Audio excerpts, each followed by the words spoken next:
Wah, balik lagi ngonten JKT nih. Ngonten lagi JKT, ngonten lagi JKT, yang penting cuan. Nah, ini mungkin adalah follow up terakhir ya dari rangkaian video kemarin, dari yang tentang Shania Gracia bikin live showroom, lalu ditegur, lalu saya bikin reaction, lalu reaction saya ditubirin, lalu saya menanggapi pertubiran itu, lalu kejauhan guys. Jadi gue tutup aja pakai video ini ya, rangkaian-rangkaian manis itu. Saya ingin memberikan sebuah kesimpulan lah istilahnya. Sebenarnya kesimpulan ini sudah dikatakan oleh Oshi saya dulu yang namanya Melody waktu dia masih jadi member. Dia bilang hubungan antar manusia memang merepotkan, tapi kita tak bisa hidup sendiri. Itu lainnya Melody apa Veranda ya? Melody ya bener ya, harusnya gue nggak lupa. Tapi intinya itu, cuman mungkin di sini saya akan merephrase sedikit, paraphrase sedikit, rephrase apa paraphrase yang benar ya? Mengubah kata-katanya dan mungkin lebih enak kalau diucapkan bukan oleh saya langsung tapi oleh sisi lain saya. Saya akan coba mengutarakan ini dengan menggunakan sisi lain saya. Berarti untuk itu saya harus mematikan cahaya karena dia hanya bisa muncul pas lagi gelap-gelapan. Jadi jarang-jarang nih soalnya nih gue akan berbicara dengan sisi gue yang ini.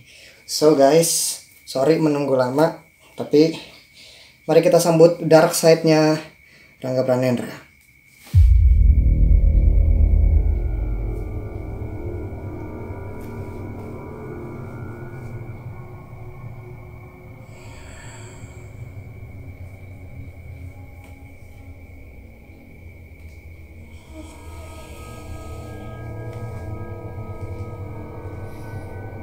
Wahai para wata,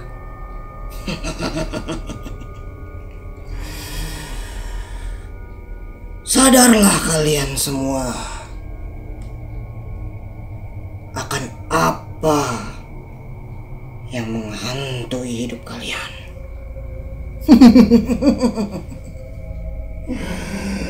Tidakkah kalian tahu perbuatanmu idol itu adalah sebuah perbuatan yang tidak disenangi oleh Allah.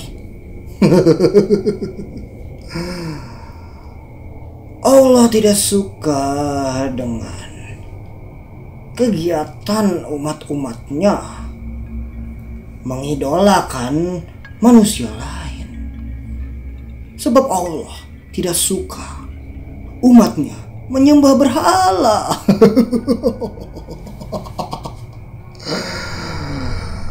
Ya, idol adalah berhala. Kalian tentunya sudah tahu tentang itu kan? Kau cek saja, cek di dictionary. Sudah? Belum? Ya sudah, kita cek sama-sama saja. Seperti yang sudah tertulis, seperti yang sudah diartikan, idol itu dari bahasa Inggris. Dan jika diterjemahkan ke bahasa Indonesia, artinya apa? Artinya berhala. Idol, sosok yang menjadi representasi lain untuk kita jadikan objek pemujaan. Idol bisa berupa barang, bisa berupa benda, bisa berupa manusia. Dan di sini, dalam konteks ini, kalian memberhalakan manusia dan Allah tidak suka. Allah sudah berkata dan sudah tertulis dalam kitab yang paling suci. Ada tertulis dalam kitab Al-Araf.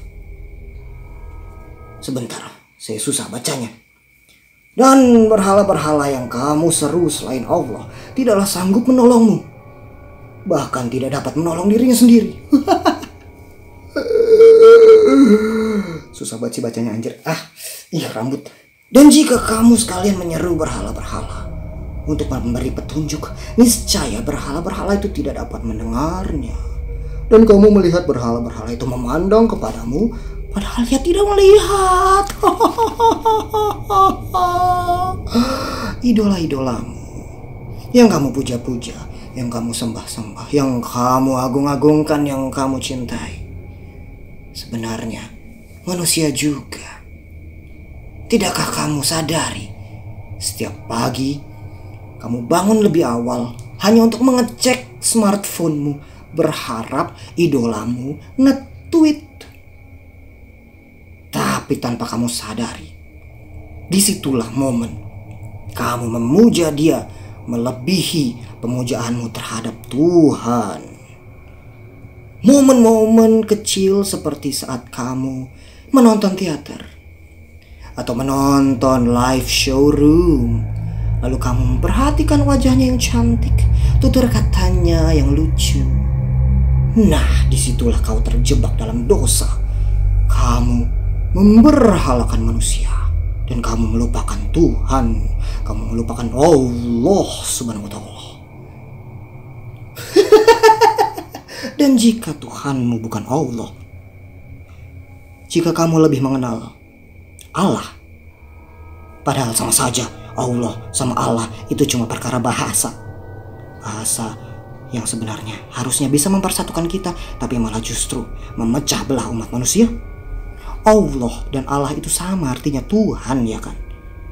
Ya sudah, kalau kamu tidak familiar dengan kata Allah, mungkin kalau saya bilang Allah itu Tuhanmu, bukan? Nah, Tuhanmu tentunya pernah memberikan 10 perintah, dan tentunya kamu familiar dengan perintah-perintah itu diturunkan kepada Nabi Musa untuk diterapkan kepada umat-umatnya yang dia kasihi.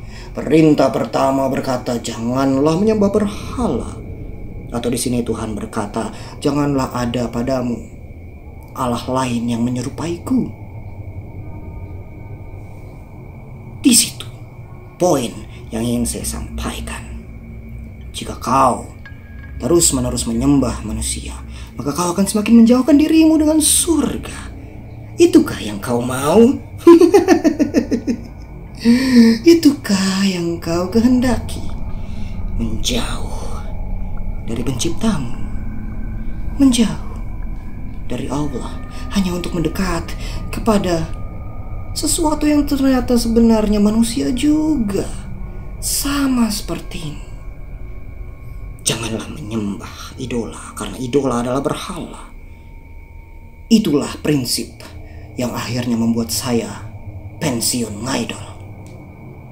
Enggak sih, sebenarnya gue pensiun ya karena emang pengen aja pensiun, dan gue punya alasan gue sendiri. Tapi intinya, kau paham apa yang saya utarakan di sini? Saya Darkside pamit undur diri.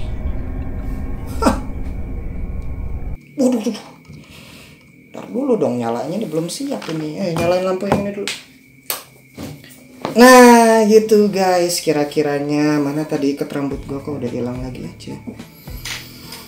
Mudah-mudahan cukup mencerahkan ya. Nggak ada cerah-cerahnya sama sekali, tadi gelap ya.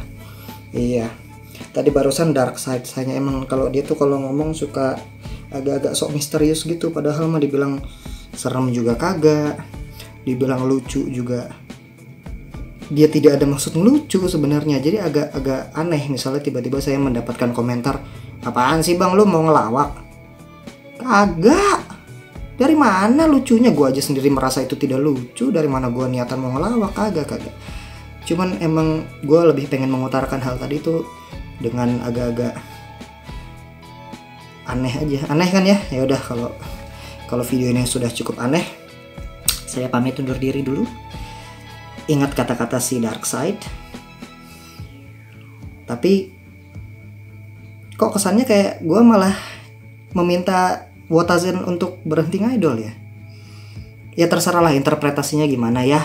Semua kata-kata yang ada di Al-Quran, di Alkitab, di kitab suci manapun, itu juga interpretasi terhadapnya bisa macem-macem ya. Jadi saya daripada ngomongin yang kayak gitu ntar sensitif, mending saya ngata-ngatain Wota aja ke depannya. Yuk kita bikin konten Tubir 2021. Mau gak lo? Ntar gue jelasin deh kontennya gimana. Siapa tahu emang pada berkenan, kita seru-seruan aja.